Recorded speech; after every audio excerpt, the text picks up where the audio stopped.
Eu fiquei espantada porque eu fui ver hoje quem são os são-joanenses, né? No meu tempo, São João era uma cidade que tinha muitos jovens, né?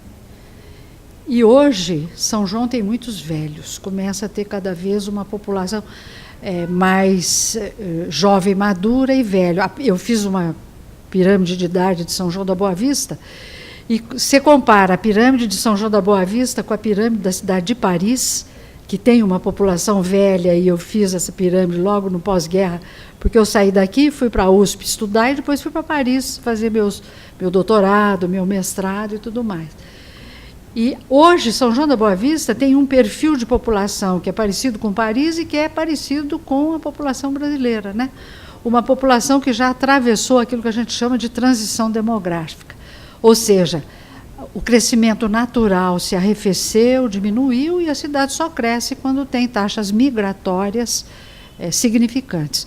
Pelas curvas que eu examinei desde o início de século, São João vai crescer bastante até os anos 60, por aí. A partir de 70, 80, o crescimento da população total começa a se arrefecer, diminuir, e hoje está se estabilizando, não é? Então, isso é um indicador muito interessante para a gente pensar o que vai ser São João no futuro. Mas o que está me preocupando em São João, pelos dados do IBGE, porque eu fui ver quantos são os são-joanenses, como que eles estão crescendo, como é que a população está variando, quanto tem na zona urbana, quanto tem na rural, quantos existem por faixa etária, para saber se a gente tem muito menino nascendo, e não tem. A gente tem mais mulher do que homens, tem uma população madura a partir dos 15 até os 45, 50 anos, que começa a se estabilizar, e o número de velhos, a partir de 60 até os 84, que começa a aumentar. Então, a pirâmide de idade, que sempre é pirâmide, agora ela está virando uma coisa que abre lá na ponta superior, em função do número de velhos que está aumentando. Isso é um indicador muito interessante para a gente cuidar da cidade. Só que quando você vai ver quem são essas pessoas, quanto ganham, eu não tive tempo, porque eu fiz uma sondagem, como eu vinha para cá, eu queria saber como é que estava a minha cidade depois de tantos anos longe dela. E eu percebi uma coisa muito séria, que me preocupa muito, é que 68,8%, portanto quase 70% da população sanjoanense vive com meio e até 2 salários mínimos. 70% da população sanjoanense vive com meio ou até 2 salários mínimos, sendo que muitos não têm sequer rendimento. Isso é preocupante.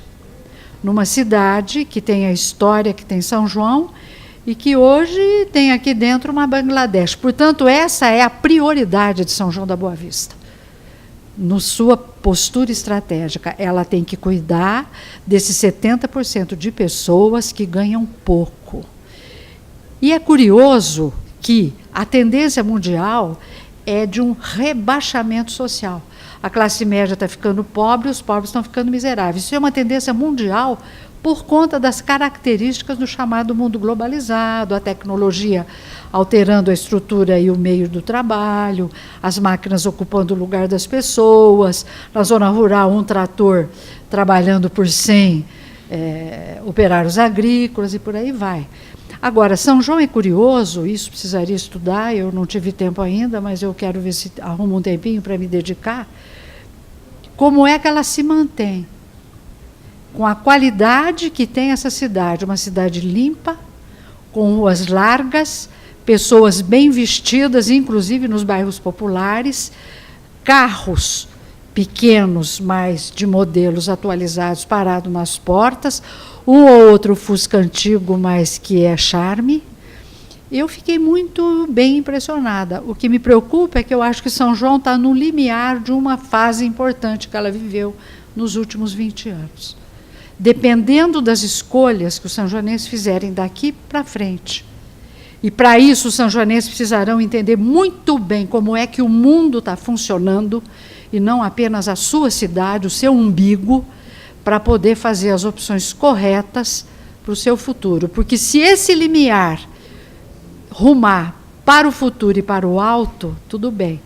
Mas se ele rumar para o futuro e para baixo, nós vamos entrar numa derrocada de empobrecimento urbano, como algumas outras cidades brasileiras que eu conheço, espalhadas por esse imenso país.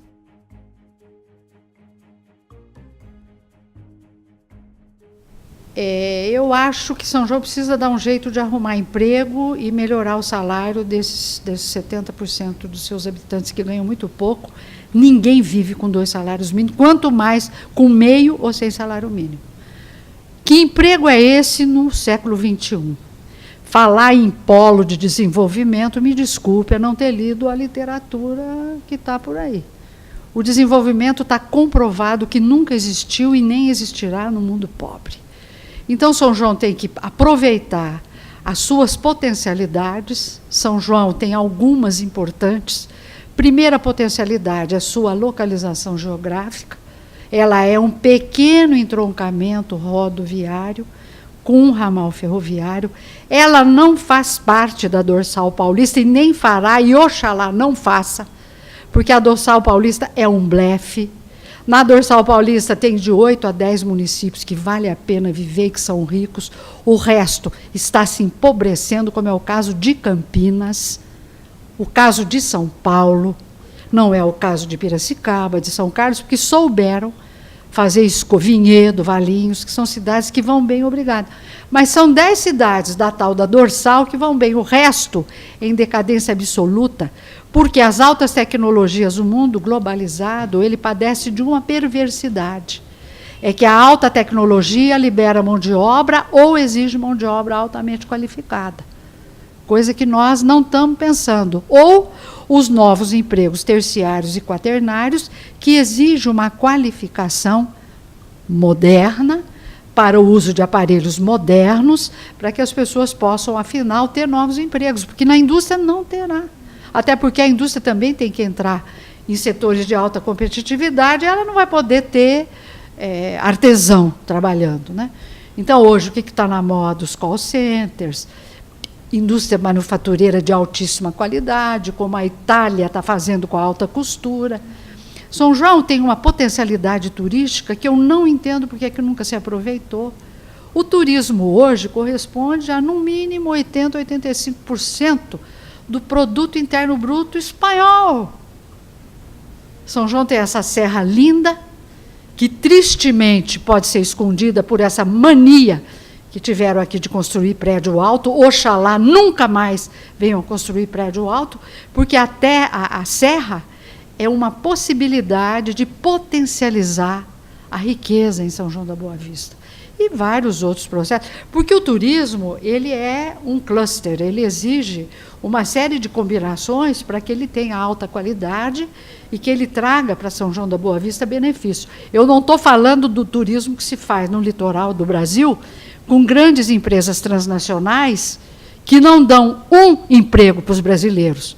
Eu cito alguns condomínios de turismo e de empresas turísticas, por exemplo, no Rio Grande do Norte, que serve aos holandeses, onde, inclusive, o porteiro do condomínio é holandês. Isso é inaceitável para um país soberano no século XXI. Mas eu acho que o turismo e as descobertas das potencialidades dessa região, a capacitação, escolas que venham a formar gente, não para receber turistas só, mas para bolar produtos regionais em função da história deste país e desta região, que poderá, e qualidade, o que o cara vem buscar aqui? Aqui tem água boa, tem clima bom e o cara vem buscar repouso. Então você precisa de parques bons, áreas de lazer excelentes, até porque, felizmente, nós estamos chegando já na civilização do ócio. E seria bom se São João da Boa Vista achasse nisso um dos seus nichos, né? Mas potencializar alguns caminhos que eu sei que já estão sendo percorridos aqui, como aqueles ligados à indústria aeronáutica. A Unesp está chegando com um curso de engenharia das comunicações. Esse tipo de atividade que o mundo do futuro vai precisar, porque o desenvolvimento do passado e o desenvolvimento está morrido e enterrado pelo seu criador, que foi o meu orientador de tese de mestrado, que se chamou professor Celso Furtado, um dos maiores economistas desse país. Tem que ler o Celso Furtado para saber o que ele está falando.